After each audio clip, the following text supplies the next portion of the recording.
Hello, hello, hello. This is Corey Thompson from Above Board TV and all sorts of other stuff. Gen Con owner, things like that. Anyway, and this is Stephen Bonacore, the Podfather of Gaming. You are listening to Board Games Insider, episode 359. That's crazy. And we're recording it on March 8th, 2025. Board Games Insider, powered by Board Game Geek. Corey, sitting next to my buddy here. This is awesome. Oh, I told him he's not allowed to put his hand on my knee, which it's getting closer every moment. Oh, it's on his knee every time. Why are we sitting here in his bedroom? No, not for that. Any reason like that. Get your minds out of the gutter. We are here together at Dice Tower West. Love this. Truly one of the best of the regional conventions, in my opinion. It's fantastic. Right? It's a wonderful game playing convention. We've said it lots of times. Yes. There's lots of different flavors of board game conventions. Some of them are for B2B. Right. Some of them are for shopping. Right. Some of them are for announcements. This is for game playing. It really is. We've got, I think, 3,000-4,000 people. Yeah, this kind of is approaching 4,000 if it hasn't hit already. So it's the largest of all the regional conventions. After this, you get to the biggies, right? Absolutely. But in the meantime, Corey, what is happening in your life, though? You've got so much going on here. I see it in the show notes. What's happening? Oh, it's been crazy stuff. You're looking at old show notes. Oh, am I? You got new ones. No, I'm not looking at old ones. I'm looking at the ones you have here. Go ahead. No, it's just been crazy. Gamma was absolutely amazing. Had such a good time. Met with so many people. It was a little unfortunate that the big news with Gen Con coincided with Gamma. Not on purpose. I didn't even know there was going to be a press release at all. But everybody was so forthcoming and friendly, and I had such a wonderful time. We at Above Board, we released our Glacier video. So we've played Ice Cool on top of the world's, I think it's the third largest glacier in the world in Iceland. And, I have not seen this video yet. I can't wait to go and see it. And it is our most watched video. We are over 100,000 views. That is great. So it is so exciting. And I, after Gamma, spent about 2-3 days at home, and then drove down to Vegas. We're at the Westgate Hotel. It's absolutely magnificent views of the mountains. This view is great. We're not on the strip side, right? Usually in these hotels, you can be on the Las Vegas strip side, glitz, glamour, lots of lights, or you're on the mountain side and you see the Sierra Nevada? Is that what these are? I'm not entirely sure. I think it's a Sierra Nevada. Geography, not my strong suit either, but it's a gorgeous mountain range. Northern California. Which I'm surprised doesn't have more snow on the top. This is the winter, but I don't see any snow up there. Yeah. But it's beautiful here. It's beautiful. Really enjoying Vegas. Yeah. Went to a classic Vegas buffet. Went to the Wynn. Oh my God! Yesterday for lunch. I was invited, but I refused to eat that much food because when you go, they have this is a buffet beyond all buffets. Oh, it is amazing! I'm so glad I did it. I don't want to do it again for a year. They have king crab legs and things like that. They're the most incredible things. It's an expensive buffet, like $75 or something like that. Something like that. It's crazy, but. I mean, it's amazing. So it was great. And now, I think after this, I've got a couple groups coming to the gaming house over in Napa Valley and going to have some friends over and play some games. And then not too long until Gathering of Friends. It'll be great. You're going to be there, right? I mean, we've arranged to play some really fancy games at Gathering of Friends. Oh, I'm so sad that I will not be at the Gathering of Friends for the first time. Since I've been invited, 15 years, because I'll be on an epic trip, which you're going to see me documenting across Southeast Asia. It's going to be great. So, but enjoy. I am actually jealous of that. So, what have you been up to? All right. So, again, most of the things that he said we've been doing together recently. I want to reiterate about Dice Tower West being such a great convention, and you also have all of Las Vegas. Yeah. Funny enough. I haven't done a lot of Las Vegas this year. Very often I get out and I do a bunch of things. I had a couple of nice dinners, or one nice dinner. I really want to get out and do the Cornish pasties. We really should try to do that tonight. That's my favorite restaurant. Every time I come to Vegas, I try to make a dinner, if I can, at the Cornish Pasty Company. It's really cool. Cornish pasties are, like meat pies, I guess, right? From England. Yep, right? Cornwall, England, and they're just literally delicious. So maybe we should try to get there tonight if we can. I have no other plans after this, except gaming with you maybe. And I didn't get to see shows or anything like that for this time, but I'm here a few times a year, so that's okay. Sure. This is a much better hotel, I think, than the Rio. This is the Westgate that we're at. They've changed venues. Now, More honestly, food options here. So the food here, I mean, I had some nice food here, not the crappy. Last night we were having there's good nachos. food here. There's decent food. Yeah, the Asian restaurants are very nice. Yeah, the first Dice Tower West was at this hotel. That's right. And I think they've improved it quite a bit because it was here and then it was at the Rio for a number of years and now it's back at the Westgate. And I think the Westgate's gotten better in that interim. Right. Very, very good. So mention a couple things about Play to Z. First of all, Play to Z's got a nice presence here. It doesn't have a booth, but what we have here, Corey and I being co-owners, part owners of the company, Play to Z's got a really nice demo table out there with some very talented demo people, and they're showing all the games off, which is kind of cool. Yeah. Corey and I got to play Ascending Empires yesterday. That was an epic game. It was an epic game. My God, there is so much going on in this, people say it's a 4X flicking game. Yep. Flicking is this much of the game, and you don't have to be that good at it. There's mitigating ways. No, it's really inventory management and strategy, and it takes a lot of effort to get things done. So it's really important to figure out what you're going to do and when you're going to do it. I had played it a year and a half ago, and so I forgot most of it. So we had a reteach by our good friend Chapman. Michael Stephen Chapman. He's awesome.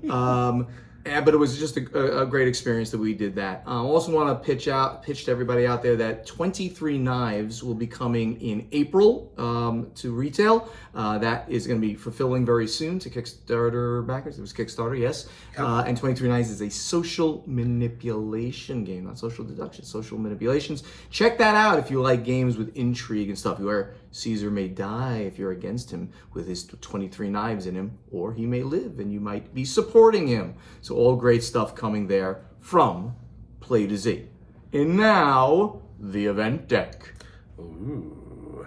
So the first thing we have here, Corey, is very interesting because not only is it a news story, it's a news story that you've got investigative journalism behind it, because you went out and you spoke to the winner, one of the winners. No, so what the story is Hasbro does a yearly, I don't really want to call it a contest, but it's a yearly award given to the Women Innovators of Play. And they just announced their awards for 2024. There were 3 recipients of the 2024 Women Innovators of Play. It was Amelie LaRoche, Elise Hardman, and Natalie Pod.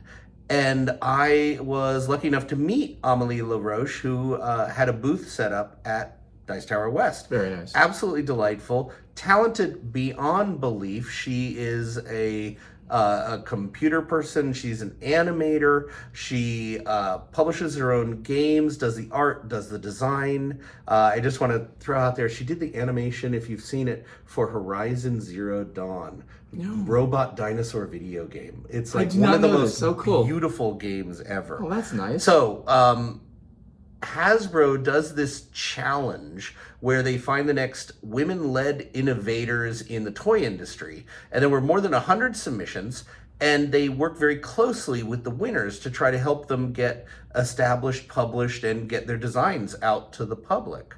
So congratulations to everybody. And Amelie LaRoche, absolutely delightful. Had a wonderful time visiting with her. So special congratulations there. Very, very, very cool. So, Corey, we have news out of Board Game Wire, very topical news for the industry, and that is on the tariffs. Oh yeah, everybody news on the tariffs. Loves tariff news. And let me just take this right off Board Game Wire, our good friends there, which, by the way, did we mention last time? We met Mike, who runs Board Game Wire. I've known Mike for a while. I've met him a few times in Essen. You know him. He's a very good guy. Anyway. and he does almost all of it himself. Like, Yes. he does so much good work for essentially being a one guy. Well, I do all of the work on this podcast. Oh, right. So over on Board Game Wire, the article is fewer releases, spending freezes, and rising prices. Board game publishers face volatile financial future as the U.S. hikes China tariff to 20%, brings 25% to Mexico and Canada. That's less important for board games, but you know that's happening as well. Board game publishers already battling the financial fallout of Donald Trump's trade war are now facing an even more volatile future after the U.S. president doubled the country's tariffs on Chinese imports to 20% and brought 25% on the Canadian and Mexican goods. Publishers large and small have been attempting to navigate an almost chaotically volatile financial environment since Trump began talk of widespread tariffs last November, with initial threats from the then president-elect calling for tariffs of up to 100% on China, where the vast majority of board games are made. The response in the industry to those figures tended towards either despair for the industry's future or pragmatic disbelief that the threats were anything other than bluster designed to intimidate the U.S.'s global trading partners. You can't help but feel that for a long time now they've been announcing a really high tariff. Everybody panics. Prices change on the stock market, and then they say no, there's not a tariff, Right. and then they panic and it roller coasters back, and they keep cycling over and over. So we've covered these, and we've covered other tariffs and other crises in the industry. For this one, I can't listen to my words here, fans and friends out there, the insiders out there, and trust a little bit of my financial advisory stuff. Not your financial advisor. No, he's mine. I am not his either. I would not have. Never mind. But seriously, I'm going to put this in a few different sentences. This is the stupidest trade war of all time. Number one, you don't tariff goods coming into the country that don't get produced in this country. You tariff things like cars from China, because they dump cheap cars here that we can't compete with, so you tariff that because we're protecting the U.S. auto industry. You tariff other goods we can make here. This makes sense. Yeah. We don't make board games in any quantity that makes any sense in this country. And we're not going to for the longest time because there's not enough profit in it. It's not a smart action or an economic action. It's purely a vindictive action, and it's only hurting the consumer. This is not, my statements and Corey's statements here are not political statements. And if you think they are, you don't understand. I'm sorry. This is economic sensibilities. We've had reports from or conversations with notable other people in the board game industry. First, it was Jamie Stegmaier. Yep. He put out a release, and we talked about it on the show with Board Game Wire. Then was Robert, and he's from Stonemaier Games, of course. And Robert from Arcane. Jamie from Stonemaier. Right. Then Robert Geislinger from Arcane Wonders. He had his own statement on Board Game Wire. His was very fatalistic. His was that this could be an existential crisis for both the very industry. very smart people watching very smart the people. ebbs and tides. And, Yes. So I just want we have to really take a very close look at this because there is potentially a tremendous fallout of this going forward. We will keep you up to date as things progress. So, Corey, we have a very another one from Board Game Wire, which is one that has to do with the retirement. Yeah, some changes in the industry. The longtime Kosmos executive, senior executive, Heiko Windfelder, is retiring. And Heiko, of course, was the voice behind the rise of Catan, the rise of exit games. Right. Kosmos, Thames Kosmos, huge publishers off in Germany. So Heiko's been in the industry for a really long time. So 30 years he's been working at Kosmos, and he's taking a well-deserved retirement. Very well-deserved retirement. I don't know Heiko personally, but I know of him, and good guy. Glad to see him enjoying retirement, like Corey and I are kind of, sort of. We're retired. We are retired, period. I hope Heiko has a more successful retirement than we have. Brigitta Bartlett is taking over overall program management for board games at Kosmos, and she's been with the company for a very long time as well, 23 years. Very interesting. So we have one more news story, which is very, very interesting, and it talks about it's on ICV2. Upper Deck will release the TCG that is mentioned in the 2023 Disney Lorcana lawsuit. To recap that, Lorcana, Ravensburger, the publisher of Lorcana, with all that Disney IP on it, sued Upper Deck and also cited the other way around. I think Upper Deck sued, saying that the design was stolen. That's right. So this is actually a very important way. So Upper Deck sued and had the designer of this other game that never came out, Rush of Ichor, and they were suing that Ravensburger used the information that was in Rush of Ichor. Like a lot of games, designers will pitch from place to place, and the designer of Rush of Ichor worked for Upper Deck for a while and then worked for Lorcana, and they are saying that there was sharing where there shouldn't have been sharing. Exactly. So it's a touch and feel kind of thing. The courts are still deciding what's going to happen with that. But Rush of Ichor, and probably in the wake of the publicity that this all caused, Rush of Ichor is being released. But this is Upper Deck's game. So it's interesting because since Upper Deck put this lawsuit into place, right? They're progressing this lawsuit and sued the designer. They're now bringing out his game, the original game, and will be paying him money for his design. Kind of an interesting little bit of back and forth going on. We have no further information on the state of the lawsuit, but Ravensburger has actually filed to have it dismissed. Yes, well, which is going to happen again and again and again for a long time. I can't comment on what really happened. It's a he said, she said with a lot of this. Exactly. All right, Corey. That was a good news episode. Now let's get over to strategy and tactics. Yep. All right. So Adrian Dong, he's at AdrianED1. If you were to enter the Ring Tournament for the World Series of Board Gaming, which 3 games, Ring Event, Semifinal, Final, do you think would give you the best chance of winning? It could be any games, not necessarily the ones already announced. What game am I best at? Essentially, he's saying, what game am I best at that I think that I could actually... The answer is 0. I'm pretty bad at most games.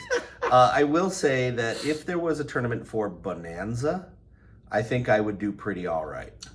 I understand the game. I like the game. I've got a good feel for how to trade in that game. I think I got a winning shot at Bonanza. Yeah, I think I have a winning shot at LCR. Do you know the game LCR? Yeah, well, the one where you just roll the dice and then it just moves. Yeah. That's completely random. War. Do they have War? Yes, I have a shot at War. There you go. The card game. There actually was Tournament War at one point. All right. Well, you can play War in many casinos. Did you know that as a table game? That's what I was thinking of. You can actually play War. And you know that there is a world championship for rock, paper, scissors. Yes, there is. And they do that at the World Series of Poker. They usually have a tournament there for rock, paper, because these guys have nothing better to do than to play poker. I love it. We've gone off the rails. We've gone off the rails. But seriously, like, what games do you think you're... I don't know. I would pick like some trick-taking games. Because sure. I think, and generally card games I'm better at, and that style. Like, I don't mean like a deck building game or a LCG type game, but I think I'm pretty good at T-Shoe. I'd have a shot, but that's partners. War of the Ring, which I actually was able to. They allowed me to enter into it. I hear that you lose all the time. I do not lose all the time, but I absolutely suck against the players. In my experience of every game of War of the Ring I've played with you, you've lost. Yeah. And actually, the first year I went to the World Series of Board Gaming, I was not an owner at the time. I was not on the board at the time. They invited me as the very special guest of honor. Oh, of course. He'll go anywhere where above- he's a very It special was guest. above Tom on the picture. Offer It was him great. like a beauty pageant banner and like he's there. And I actually entered into, and they said you can enter into one of the events. I entered into, that year they had a Carcassonne was one of the games. Oh, It's not fun. there, and I lost in the first round. I believe I came in third of 4, which is pretty bad. But as you can see, no. Yeah, so I would pick a bunch of trick-taking games and just really practice and grok all the Sure. math and stuff like that. That's probably my best shot. Greg Senko, he's at Leprechaun. Hey, Greg. How heightened of a concern is board gaming piracy, counterfeit games within the industry? Is it frequent enough to raise caution in certain markets, or does piracy barely make a scratch? No, Greg, it's enough. huge. Yeah. I'm not going to say that every publisher has constant focus and fight to try to get past it, but it's accepted that it's everywhere. And they will do things. The biggest issue is counterfeiting within Amazon. Because Amazon does have this policy of everybody who produces a game or distributes a game puts it in one bucket, and Amazon then sells to the public out of one bucket.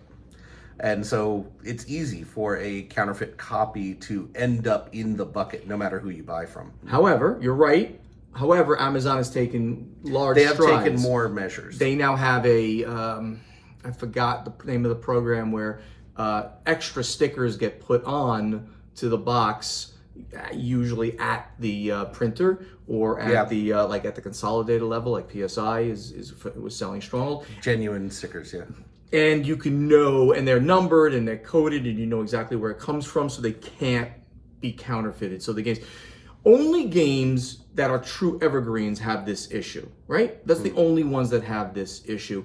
Stronghold had it at the end of my tenure with Terraforming Mars, but it was great because we had just changed the logo over, and the counterfeiter made mistakes in the game, so it was easy to point out the problems. And then we went to the Amazon program where we were putting stickers on, and we just got rid of it. But there was a time, and around that same time, where Asmodee believes that there are more counterfeit Catan games sold than actual Catan games. Wow. For the year, which is crazy. So now they've been mitigated. Only evergreen games, and the mitigation has been taking place on all those games. So great question, but fortunately we're somewhat out of the woods, with this. Sure. Mike Walke, who's at MadmanW, if you were to break down successful games success into gameplay, art, and graphic design, what percentage of importance would assign to each? Or alternatively, if you have an extra $1 in the budget, where would you spend it? Well, that's interesting. Now, I do you think, have a Corey? strong opinion on it. I think it has been changing over the years, and I feel that art is becoming more and more and more important. We should be above this and take the high road and say a good game will shine through no matter what the art is. But the honest truth is, a lot of games are selling initially on their art. So I think a majority of a game's success would be art at this point, to get the first look. Once the first look is gotten, gameplay is going to run it. But since you're not answering the question the way he's asking it, Corey, the question is, looking at a successful game, I'm going to say that the gameplay is paramount. The first look, without a doubt, the first look, people get attracted to theme, they get attracted to the artwork. But if that game isn't good, it might go up on the scale, of sales, and people are gonna be like, "This is really crap." It's beautiful. But it's Take crappy. some really popular ones. I think Wingspan got its success on the art. I think Wingspan had its initial success in art, and people realized this is a good And game. people enjoyed it and started to go. But it's So a good game. I'm going to go... Nice, lightweight, good game. Graphic design, I have a lot of trouble separating graphic design from art. They do intertwine a bit, and I should be more, savvy about that. But I'm going to say 40-40-20. Art, gameplay, graphic design. You're out of your mind. It's by far gameplay in the end. What percentages is kind of hard to say. 60-20 20, that's not 100. Yes, that's 100. 60, 20, 20, or something like that. But Really? you just need great gameplay. If you have great gameplay, you might not rise on your own, but people will want to come back to that game, and you'll have some. Sure. Anyway, tough question, but it's good. Mike continues with serious question. What is each host's spirit animal, and why aren't they bats? All right. That's great. I think my spirit animal is probably a pangolin because they waddle around on their back feet and carry things around, and they kind of look like me. What the F is a pangolin? It's a penguin. Oh, Steven. What's a pangolin? Pangolin. Is it? I will say why it's not bats, though, and it's one statement. Bat flies. They are demons from the darkest abyss. Bat flies are frightening, and they are horrific. Half the words you're saying, like bat flies, pangolin. I don't even. Pangolins, picture an armadillo that walks on its back feet and carries little goodies around with him. That's really an animal, a pangolin. It's really. I They think have you're a making it tail up. as well. And scales, armor scales. Sounds like the ugliest thing I've ever heard of. I'll show you, they're adorable. You'll fall in love with them. Just like me. My spirit animal are kitty cats. I love cats. Oh, I miss my baby so much. He passed away. You remember that. But I love cats. Every time I see cats, I want to play with a cat. I love dogs too, don't get me wrong, but they're like kids. There's a lot of work involved with dogs. I love his cat, even though it's the ugliest cat. Dogs. I love other people's dogs.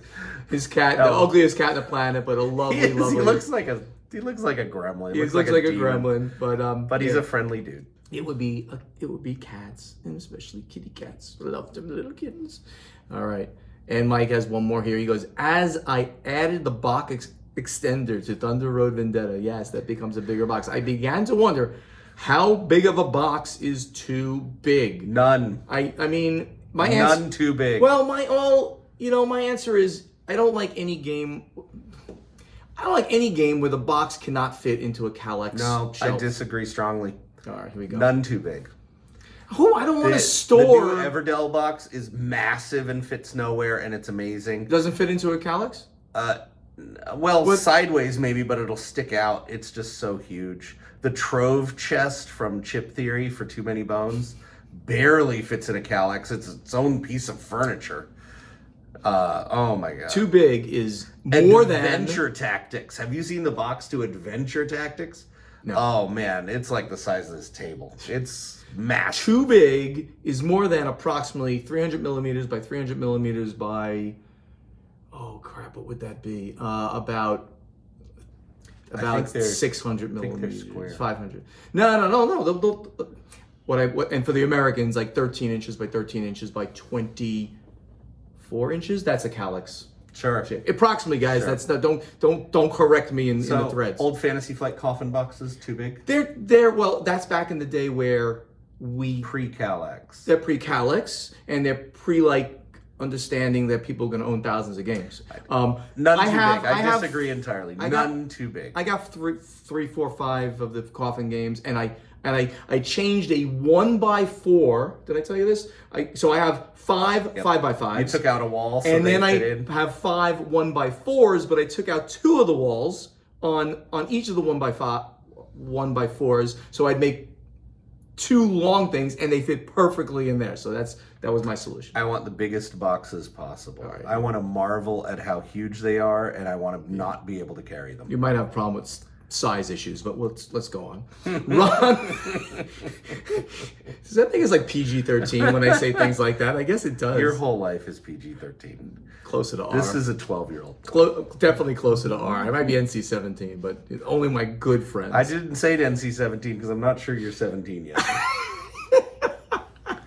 Ron Graves from Canada. He's at Buckaroo. Ron's a friend of the show. He's always asking questions. Thank you, Ron. Is there a game mechanic that you really don't like, but you consistently do really well at it? Alternatively, a game mechanic that is your favorite, but you suck at playing. I generally don't like area control, but I usually end up close or at the front. I really like worker placement, but usually don't do well at them because I struggle to see the right moves at the right time. It's a very good question. We talked about excellent. We talked about what we what we're good at, like I said, very, very specifically, Yeah. I'm good at cards, trick-taking games, that style of card games, not the LCG or the CCG style. No, I'm terrible at that. So yeah, I mean, what other things? I mean, I love dexterity games. That's a good one. Oh, that's true, and I'm really terrible at that. And I'm not. Just meat hook hands. Well, yeah, I knock mean, things over. I don't have meat hook hands, but you know, as you get older, you shake a little more and stuff. So I'm not going to be good at them. I'm okay at crokinole. I probably could beat the average person at crokinole. Yep. I kind of have to agree that I don't like area control Really? as a mechanism. Okay. But I play a lot of it and I do okay and I have fun at some of the games, but I think that fits the best for that side of it for me. I really like area control, and I'm pretty bad at area control. Well, because right, like War of the Ring has an area control element to it, for instance. And I'm good at that game, but I'm just saying in general. El Grande, I love El Grande. I am so horribly bad at it. And I'm pretty bad at it. I tend to over focus on one thing versus a holistic view of the whole map, I guess, is a kind of way of why I'm good at it or not good at it. But yeah, I mean, in general, I'll play almost anything that's not going to take me, you know, it's not a name of a city and it's just a heavy euro for the sake of being a heavy euro. I'll play them. My very favorite mechanism is hand of cards can't change their order. I absolutely It's a great mechanism. love. What is it called? I mean, Jeff Engelstein, I'm sure, has a name for it. He has the Encyclopedia of Board Game Mechanisms. Yeah, it's the definitive book. It is. Him and Isaac Shalev. Let's mention both authors of that. We could look it up if you want to look up Scout right now. Right, that's certainly one of those games. That's a great mechanism, and it's a great mechanism in card games, and I'm pretty good at that one. But we'll move on. Yes. And because he's too slow on his computer, and then we'll come back and we'll tell you what it is. Unless you have it. No, so look how slow he is. Mechanisms? Come on. Oh my God. You're killing me here. Over there. Right here. Right there. Yeah, what is it? It doesn't say. It doesn't say? It says ladder climbing. Anyway. Yeah, we don't know. The official name of the mechanism is in the book. I didn't bring the book to Dice Tower West. Okay, that makes sense. William Bricker, Bill Bricker, very good friend out at Pouchies, still works for Stronghold Indie to this day. Who was my first additional employee. I like this question. He's amazing. I didn't even read it. I swear I didn't read it because I don't know what it is. My name is in it.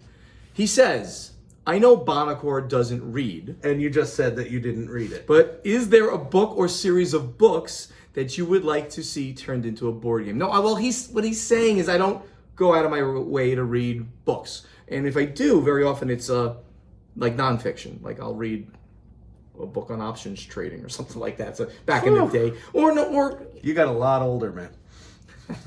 Dude, I have a financial background. Yeah, you're my advisor. Is there a book or series of books that you would like to see turned into a board game?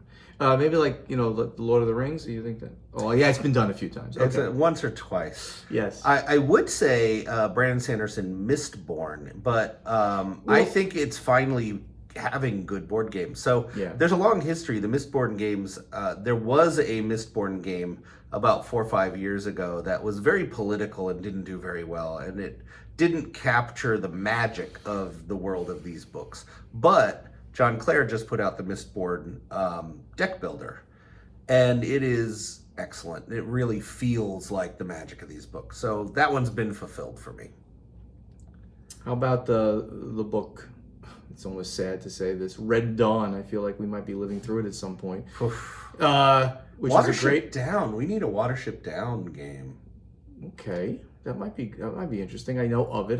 Did not read that one. Yeah. Sorry, I totally interrupted you. Yeah, I know you did. I'm trying to think of that a lot. Red Dawn was sort of done as like Fortress America. Did you ever play that? Yeah. Right? Yeah. And there was an old SPI game that was based on Invasion America. And if the people who don't know Fortress America, Invasion America, it's the United States is in decline.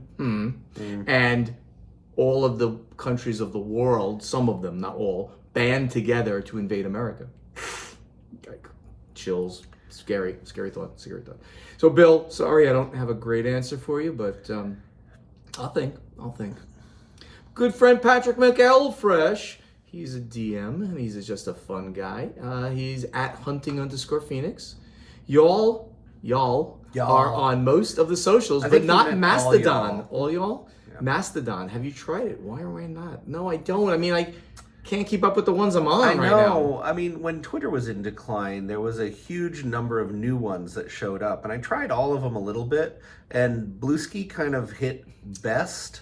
Blue But Sky? Mastodon was definitely in the running, and I think a lot of people were in the same boat. Unfortunately, it's kind of random. It's whichever one the most people stick to is the one that everybody else wants to stick to. Exactly. So I think Bluesky kind of won over Mastodon. Yes, and I've now embraced Blue Sky or Bluesky. It looks like Bluesky. It's kind of funny. It's a Polish company, right? I think that owns it. Bluesky.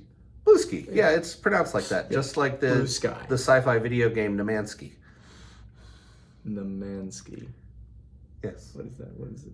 You'd probably say No Man's Sky. No Man's Sky. Very cool. So it's Bluesky and Nemansky. Yeah, I've been doing more on Blue Sky, and I've got a lot of people because I started not early, but I started when all the gamers started moving over. So I'm like, you know what? I'm going to go over, and my X account currently is locked, and I'm trying to get it back just in case I can use it again. So you can take another one. Where are we? 35 minutes. One more question, right? This one you'll love. Adrian H. from Australia at Craigie the Cat. By the way, these questions are coming from December. They're only 3 months old. We're running out, so man. We are going to continue doing it like this. And you're going to ask a question. We're going to get to that question within a few episodes. So please post some questions in the correct thread, as you'll hear me say later on. How much of a pricing delta, regarding potential U.S. tariffs, which may or may not have happened by the time you read this, they have. Depressing. How much of a pricing delta difference is there between China, Europe, U.S., such that eventually it would become worth manufacturing games in the U.S.? It's a very good question, and we kind of touched on it. We'll get a little bit deeper. What sort of increase in, I assume he says RRP, MSRP would be what we call it, I guess, would be expected at that point? If the U.S. does implement tariffs, which game prices outside the U.S., say Australia, remain the same, as there would be no need to import them to the U.S. first? Okay, great question. It's a lot to unpack here. Maybe we should have taken this next time. But we have stuff about tariffs. Sure. So the first part that I'll address here is there's a huge difference between printing in China, over Europe, over the U.S. in that the order. Big subjects are both price and quality. Yeah, but China's quality now, I am going to just kind of say it's really the same as across the board. Really? If you want the highest possible quality, China will now give you that at more money, but they're still well below Europe, which is well below the U.S. At one point, and since I've been a little bit away from this, the U.S.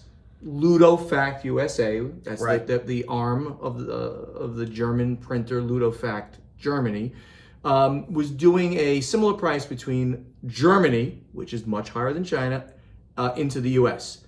Since that time, I believe they have raised U.S. prices because they were sort of doing it just to get some people in the door. I was just talking to a publisher at the show today, and they were saying that still, even if taking into account the tariff, it's still more expensive to print in the U.S. Oh, it's going to be. It will be for a very long time. Remember, the tariff is not on the MSRP, right? It's not on it's not on that top number that you see in a store. It's on the unit cost when it's coming from the manufacturer. So, just to use a number, let's just say it's a $10 number that they're $10 price at the printer. Printer's going to charge me. I'm going to make 1,000 units. $10 each, $10,000 goes to the printer. They're gonna the price that is gonna end up in the U.S. will be $12 at the current approximate tariff level, 20% tariff on that number, not on the $50 game that this is gonna be, which would be a lot more, right? A $50 game, that would be $10 versus $2. So that's the thing.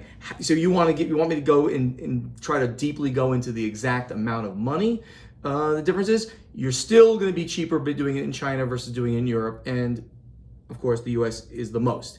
At what point do we see a crossover that it would make sense to do it in Europe? I don't know exactly. Not yet. Don't know exactly. And I'm actually going to be, it's funny that we're getting all these questions right now. I'm actually reached out today to 2 US printers, including LunaFact USA, on behalf of a friend who's this tiny publisher who just wants to explore printing in the US as a contingency. And I don't know if all the publishers out there have started to do this. Maybe Play to Z should do it. But the pricing in the US is just so prohibitive. It's just the way it is. It is. So I think I'm going to have to make a little note here that I believe that will be our last question. Yep. So this is where we stop. And now, where do we go, Corey? We get to play testing. All right, Corey, in the play testing category last week, if you can bring up the question. We said when you go to a game playing convention like BGG Con or Dice Tower West, what are your normal awake hours? And a bonus question, do you set an alarm in the morning to get up, to get back to gaming? I always wonder about this because I always feel this tremendous sense of FOMO when I come to these conventions. Hours I spent sleeping, hours I spend eating, those are hours I'm not playing games. Right. So we had a lot of really interesting answers to this. Dave Turner said, I view gaming conventions as a vacation. So my waking hours are whenever I damn well feel like being awake. There you go. If I have a game scheduled ahead of time, I may set an alarm. Otherwise, I go to sleep when I'm ready. I start gaming whenever I feel like wandering into the hall. I hate being tired and cranky. I'm on vacation. That's great. I want to have that attitude. I so want to have that attitude. Take a couple more while I try to get this up on my on your. I'm using his iPad, and everything's in the wrong place for me. And then we're recording on my iPad. Take another couple of questions while I sort out your iPad here. We've got Emil's E said, haven't been to any major cons, but we have some smaller local Latvian ones. My playing hours for those are usually 9 to 10 in the morning until 3 to 4 the following morning. Woo! Wow. Those are a lot. Of course, there are people, there's a couple food breaks, but mostly just gaming. Mr. Juggles from the UK. I love saying Mr. Juggles. You do tend to pick that one a lot. He's the last response. I tend to go to the bottom. Note to the listeners, if you have a really goofy name, he's more likely to read your question. You could go change your usernames now on BGG. When I go on holiday to the coast, I relax, stay in later, take the days slower, and commit to relaxing. I recharge my soul. At a game playing convention, I'm all in for getting as much gaming in as possible. So I like to get to the game room for 8 a.m. And with very few breaks, except for meals and bathroom visits, I can easily go to midnight or later. I went to one convention, and a group of us decided to play Vitalis Lacerda's The Gallerist at dark 15 a.m. That's 12:15 a.m. We finished about 3:30 a.m., which is actually probably a short play of that game. It's crazy long. The next morning, I was back gaming at 9 a.m. God bless you, Mr. Juggles. I'm too old for that. My board game group traditionally at these conventions will once play Twilight Imperium, and their rule is they will not start before 11 p.m. Wow. Really? Absolute insanity. That's great. So, Board Game Fangirl says, I only go to one 1,100 person con in my area. I like to start early by 9 a.m., but honestly, by 10 p.m., my brain is tired, so no late night gaming for me. That's where I've been recently, and I feel guilty about it. Why do I feel so guilty about it? Board Game Fangirl's a big fan of the show, friend of mine, and she's talking, I bet, she's talking about Tantrum Con. That's the one that I actually met her at for the first time. Bet. She's awesome. Let's take Peter Haroldson from, I don't know what flag this is, and it's not showing up very easily there. Are you complaining about my computer more? Yeah, I don't know what it says. I think that's Sweden. Sweden, I believe it. You might be right, Sweden. I'd say 0800 to midnight. Another person that goes pretty darn early, all the way to midnight. Maybe up later if I'm mid-game at midnight, but I'm getting old and need my sleep. Giddy up. That's right. Me too. He turns into a pumpkin if he's up past about 10. That's not exactly true, but it's not that inaccurate. It's not either. exactly wrong. Not exactly wrong. Closer to all that, man. But the past weekend, I was at a small con and ended a game of Ark Nova at 3:30 a.m. Not ideal the day after.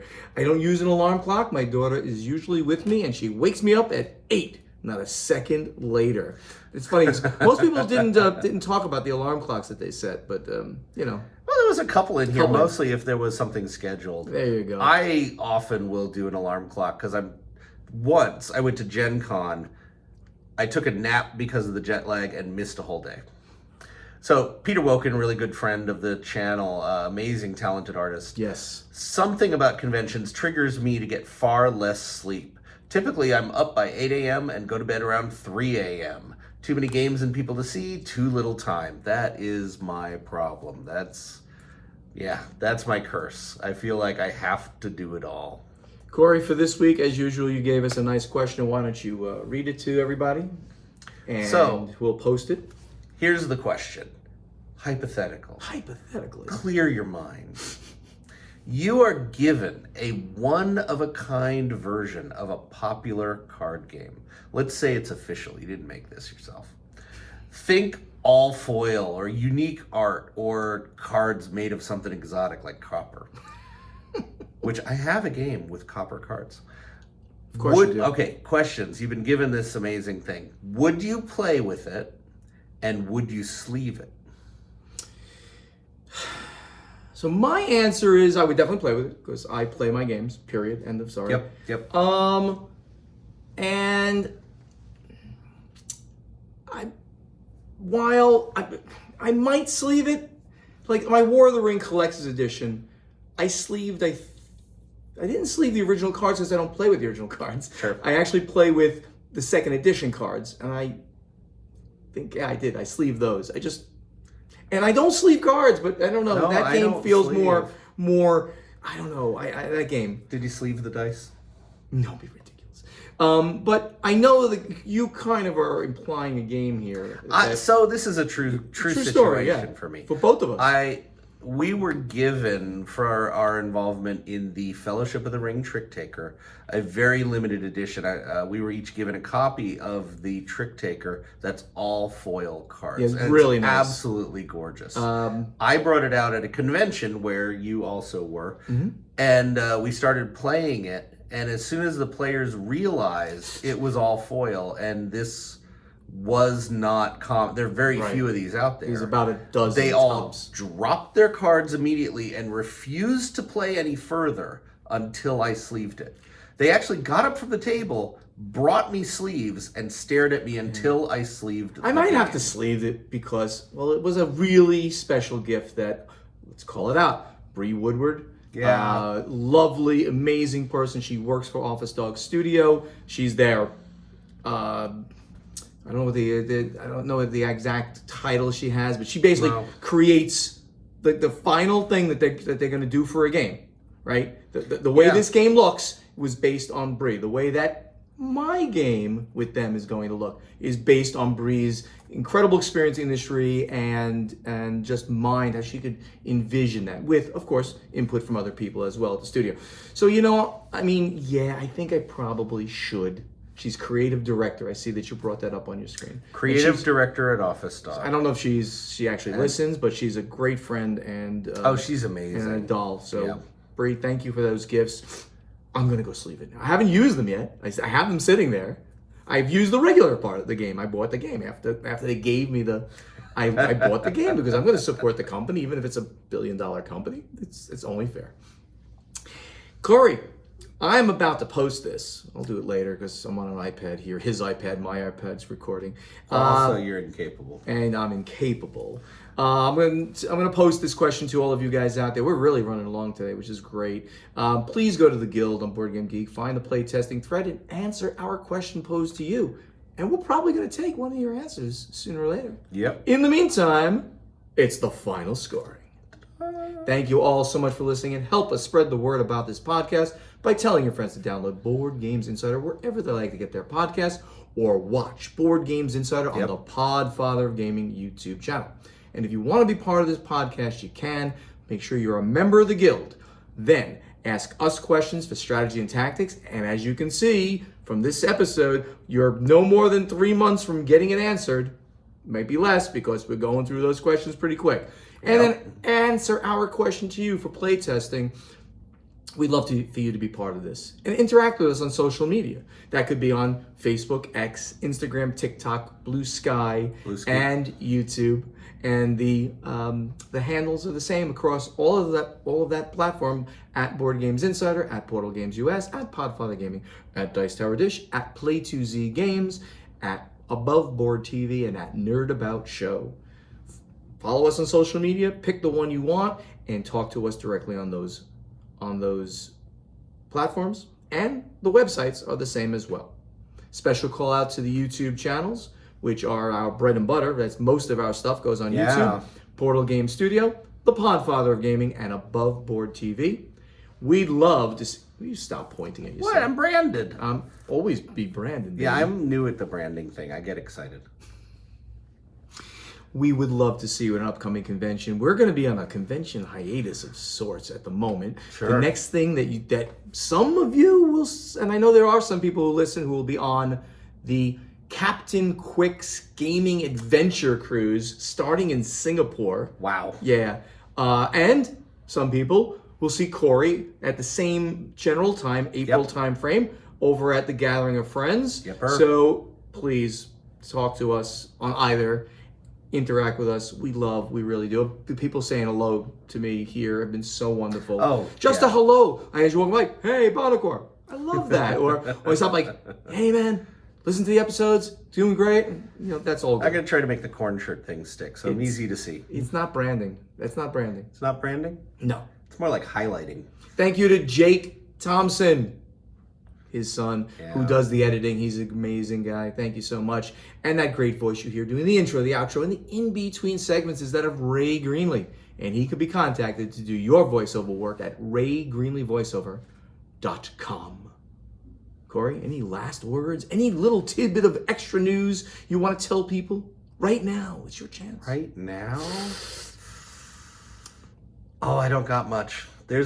I will say that I watched a new video that's going to be coming to Above Board TV in about a week or two, and I was laughing out loud. Oh, that is beautiful. We've got a new series of text messages between characters in a D&D adventure.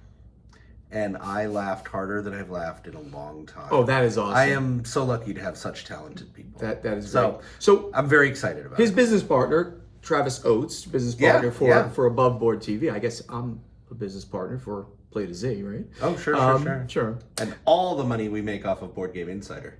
Oh my God. Yeah, oh, piles of it. You guys are funding my. I know. We got to bring shovels. You guys, I have not made enough to pay for a beer on Board Games Insider money. But he'll still buy you a beer. But I would still buy you a beer most likely if we see each other at a bar. Anyway, so your business partner Travis, yes, he's here too with his family. It's wonderful seeing them. Yeah. And Travis said, I should have recorded it. You should. That he's gonna have me out to the studio to do one of the extreme board game videos. That's right. Now he's mentioned. I'm not going to talk about the ones he's mentioned. No, please don't talk about them. I won't. Because first of all, they'll be surprised. Second of all, one of them is something I literally would not do. I mean, I would consider it, but it's so hard for me to do that one. We wouldn't force you. Other crazy ones that he has thoughts about, every one of them, like, I will consider that. I mean, they're crazy too. There's something that two of them are things that I would never ever in my life do. But to be part of your thing? You're still grumpy you didn't do sharks. That would have been actually hard because I have fear of water like Travis does. Not quite as petrified because he was petrified of that. I do have a fear of water, but I have done like scuba training, and I have done a little scuba in a tank, but a 16-foot tank. So I had to train. Natural born, man. 16-foot. You need to go through bends type training for that because you will get minor bends if you come straight up from 16 feet. That was astronaut training, Space Academy, adult Space Academy at the Huntsville Space Camp. You know, the kids do it and adults do it, and I did it when I was 40 years old. It was amazing, and you had to train, and if you couldn't pass the the minor test that they give you. Sure. You don't go down 16 feet. But he's got a couple of other things that sound crazy. 2 of them I would never think about doing in my life, but to be part of this, why the F not? Body parts, they grow back, don't they? If they get chopped off or something? Yep. I don't know. He's the director. Look out. He'll look out for your safety. All right. Thanks, everybody. Always a pleasure. It's great hanging out here with my buddy Corey in Hit person. me right in the microphone. Oh, did I do? That's so funny. Let me hit the microphone a few times. All right, take care, everybody. Peace. See you later.